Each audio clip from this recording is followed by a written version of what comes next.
Hello, welcome back to my channel.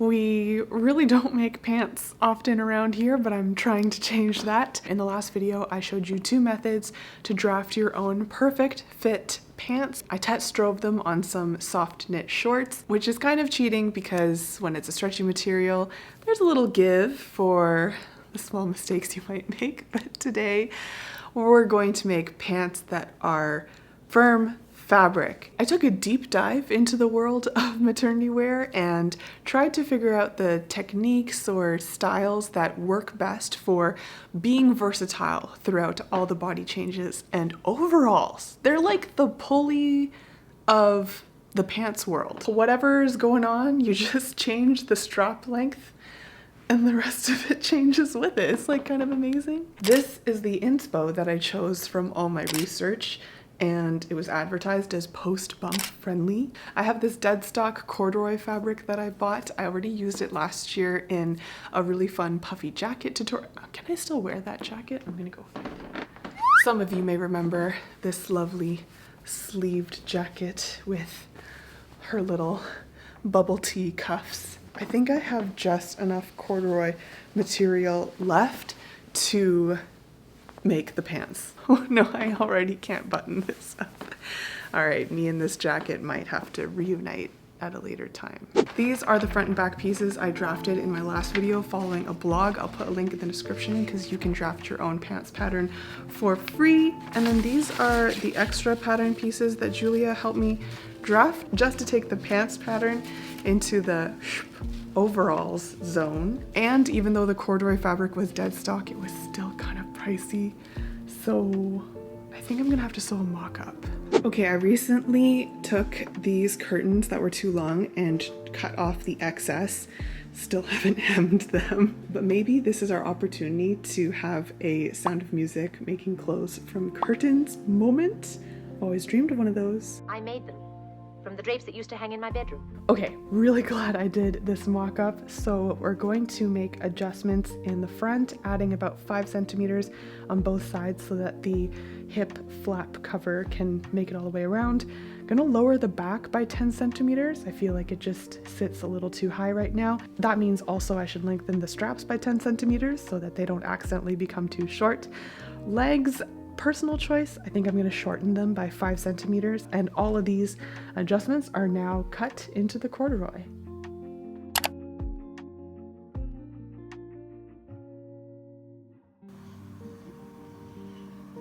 Who has been making cutting difficult?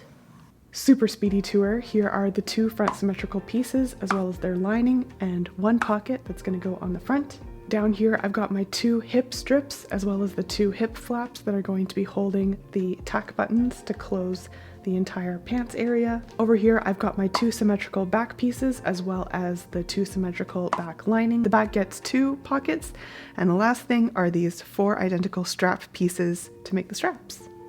The hip strip is what I'm calling this piece of fabric that connects the front to the back. Right here along the hips. It also holds the hip flap, which is that little rounded rectangle that holds all the tack buttons to help you get in and out of the overalls. I got the hip strip by just taking the front pattern piece, folding this little strip, and then this is the hip strip. This is the actual front, now narrower than your real front. Does that make sense? This strip right here goes between the front and the back, just over the hip. And this little flap is for the button closures. I've got them right sides together with a 1 centimeter gap at the top and a 1 centimeter gap at the bottom because we're gonna do a lot of flipping. With the hip strip pressed towards the hip flap, we're bringing the other hip button flap in right sides together. So along here, but just start and stop right on the fold.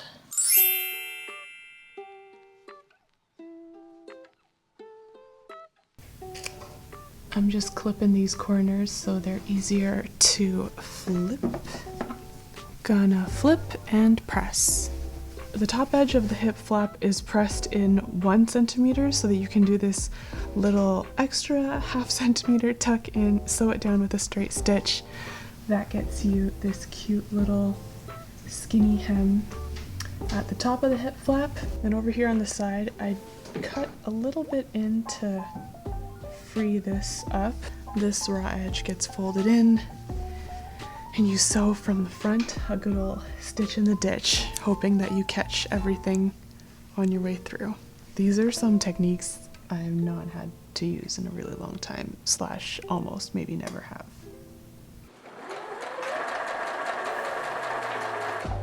Okay, did I catch it? Yeah, oh, dangerous. So if you're tracking with me, this is the left hip strip with the left hip flap, and Julia's been helping me make the symmetrical one on the right. So chapter 1 done.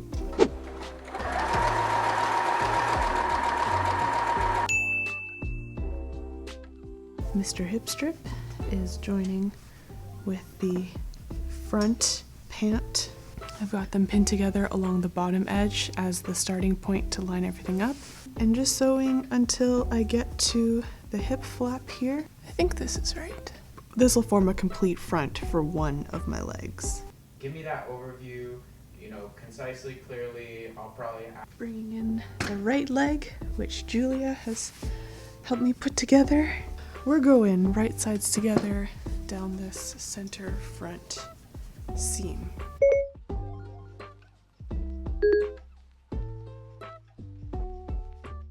A few days have passed. I'm regretting that a little bit because when I'm in it, I'm like assembling it 3D in my mind, and it's all coming together, and I know front side from back side, inside from outside. And when I step away, it's like I gotta get back inside the overalls. Inside the overalls. Inside the overalls. Alright, I've got all the blanket stitches done on the raw seams to prevent fraying and the ongoing fluff attack, and now is the scary part. I gotta top stitch it and make it look really cute. 2 parallel straight stitches. If you've ever owned anything in denim, you've probably seen this before. I also moved my entire studio setup to a completely different part of the house. Did you notice? I pushed the raw fabric to one side and put down 2 parallel stitches. This is the front center, and now I just gotta do the back center. Same thing. If you want to be really detailed, always push the fabric over to one side, the same side, so then it's like consistent the whole way around. Alright, if you recall, there were these pieces cut out that were going to make the inner lining for the front and back of the bodice. These also got joined right sides together down the center, and then Julia helped to do a little top stitch. This is the front. Oh, it's going to be like this. And this is the back, same treatment, sewn together down the middle, top stitch. Taking the front of the overalls, I'm gonna sew it right sides together to this little lining piece along here. Oh, and before you do that, you might want to press the bottom edge of the lining piece just so it's ready to be tucked away forever. Giving the corners a snip to reduce the bulk fabric, and then flip, press the edges, and then once more 2 parallel top stitches all the way around. This bottom edge of the lining got a top stitch as well, more of a decorative choice. And then here on the sides, as you're top stitching the lining and the front, you can press this raw edge inwards and continue the top stitch all the way down. Flipping over to the front, actually, you keep going with the top stitch all the way down past the lining point. Down here where there was the raw fabric folded in. Down here where it joins together with the hip strip. And you just keep going all the way till the bottom of the leg. No. We found a stain. Do you think that one's done? Yeah. Okay, I'll go get you a new one. If anything, it looks kind of just like part of the natural wrinkling of the fabric.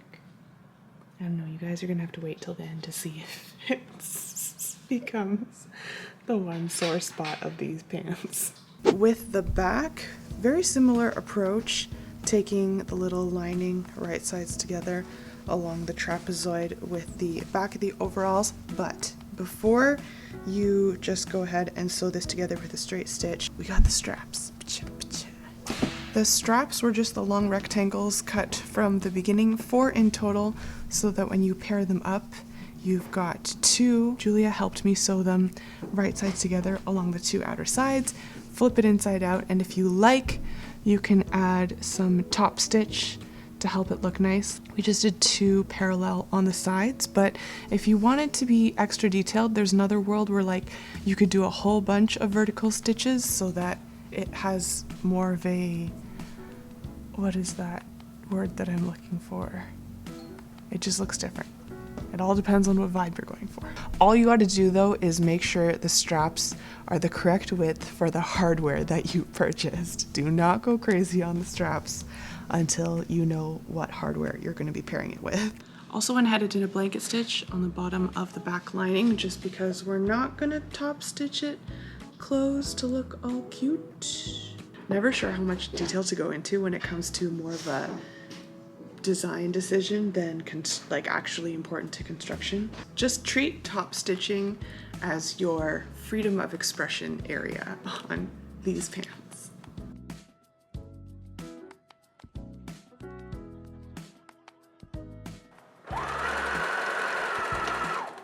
Again, snipping the corners. All right, press and top stitch along that outer edge. I'm getting so excited. Before attaching the front to the back, this is a good time to do all the pockets because access gets much trickier. We're doing 1 chest pocket, 2 butt pockets. Could have also done hidden pockets on the hip, but I'll let you do that. I don't know if I have the brain space for all of those things right now. I'll put dimensions in the description as usual, but this is the pocket, and what you want to do is press in the top 1 centimeter, then press this top lip down again. Once this top part is all pressed, you're actually going to flip it so that the right sides are touching. Make kind of this zigzag as such. Sew a little 1 centimeter line right here. Okay, see like that? I'm gonna do it to the other side as well. I'm going to trim these corners. Give it a flip. And now all these remaining raw edges can be pressed in 1 centimeter. It will look like this. Once you have this, you can do a top stitch across to close off this raw flap, and you will have this. A finished pocket, top edge all clean, pressed and ready to be top stitched. It was a personal design choice to make all 3 of the pockets the same size just to reduce effort.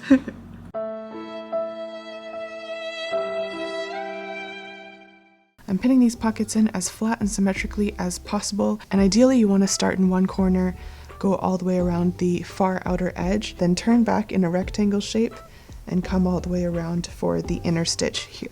If I flip it over, I think you'll get a clear idea. Outer first, inner second, turn back at the corners. I ran a little bit off track here, so I'm just gonna undo this bottom stitch and give it a little redo. Alrighty, here is the finished front, and here comes the back. Everything gets put right sides together. So I've already done one of the inner legs starting from that center X, and this is a great example as to why it's good to start there, because here at the end, the front and the back leg ended up not being the exact same length, but you can just trim it later, whereas getting this right cannot be fixed later.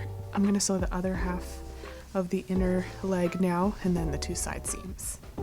Okay, and now blanket stitch on 1, 2, 3, and 4, as well as the 2 parallel top stitches on each one.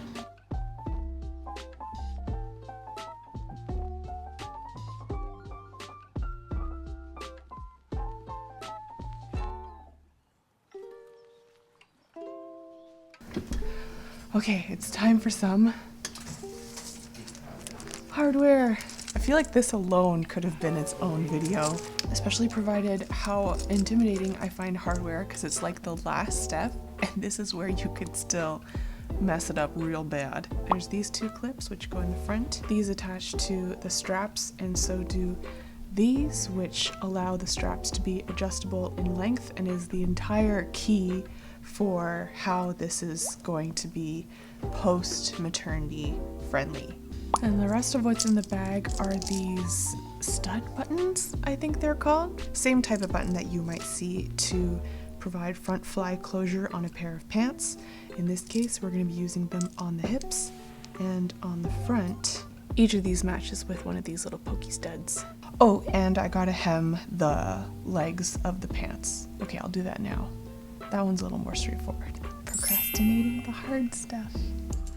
Be a good girl. Do the right thing.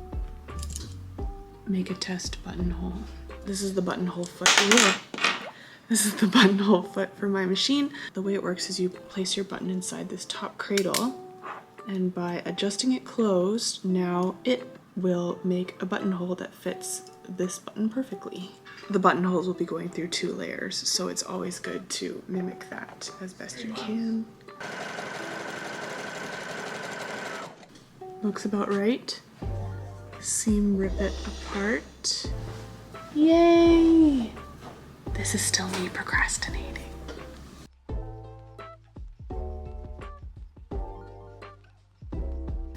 I did it! 3 buttonholes on this side, 3 buttonholes on this side. They look symmetrical to me, so I'm gonna open them up. Ta-da!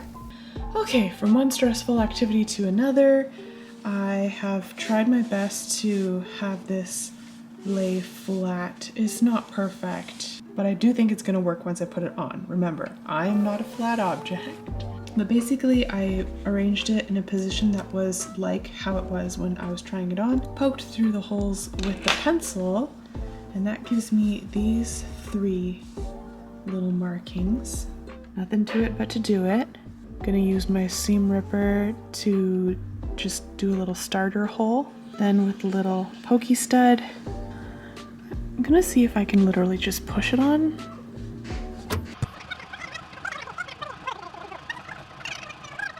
Okay, I gotta do this 5 more times, as in, can you please help me do this 5 more times?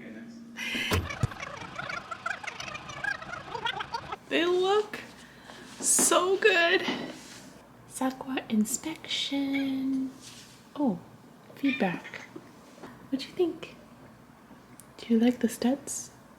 With the strap you thread it through generously, feel free to pause here to follow the same pattern, but you want it to go through the slider once, then through the front clip, and then back through the slider so there's room for you to get in and sew this shut.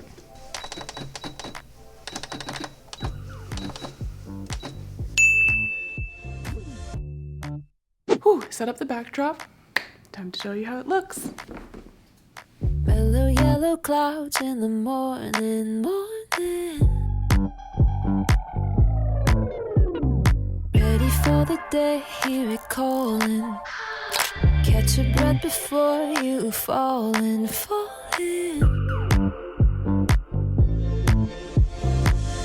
Going hot like a roller coaster. Stretching time 'cause it don't stop for you. Keep it together, play it right. This is how you come to turn another page, write your stories. More photos will be on my Instagram @withwendy, probably also the place where you will get an update on whether this really did turn out to be post-bump friendly. I feel confident. I feel like overall this is a good place to start if you're a little scared of pants. If you ever share your creation, oh, the sunlight. There we go. Okay, if you ever make anything from my videos and you post it, use #madewithwendy so I can find it and love it. Don't forget to subscribe, hit the bell notification so you can be here when we're all commenting and chit-chatting in the beginning. And I'll see you all in the next video. Bye-bye.